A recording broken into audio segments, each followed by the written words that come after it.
आदिवासी विद्यार्थ्यांच्या आंदोलनाला मोठं यश. आदिवासी वसतिगृहात प्रवेशासाठीची वयाची अट रद्द. मंत्री उईके यांच्या निवासस्थानी झालेल्या आदिवासी आमदार खासदारांच्या बैठकीत निर्णय. वयोमर्यादा स्थगित, मात्र आदिवासी विद्यार्थी आंदोलनावर ठाम.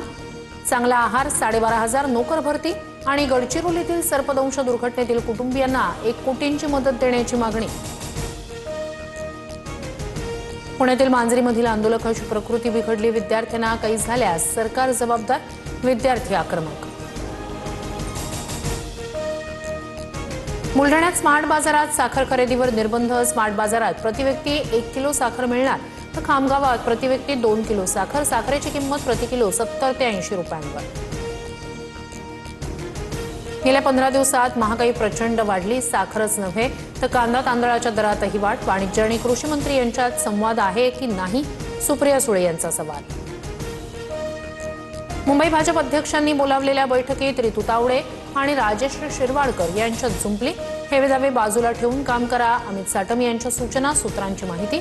साटम यांनी खडाजंगी झाल्याच्या बातम्या फेटाळल्या. पुणे महापालिकेतील निधी वाटपाचा वाद आता मुख्यमंत्र्यांच्या कोर्टात. भाजप आणि राष्ट्रवादीच्या नेत्यांसोबत मुख्यमंत्री फडणवीस आणि सुनेत्रा पवारांची बैठक होणार. निधी वाटपावर तोडगा काढला जाणार. परभणीत ओबीसी आंदोलकांचा अंतर्गत वाद चव्हाट्यावर. पवन करवर या ओबीसी आंदोलकावर वंगण फेकल्याची घटना. सोशल मीडियावरील पोस्टच्या रागातून कृत्य. मराठा आंदोलकांकडून करवर यांच्यावर दुग्धाभिषेक.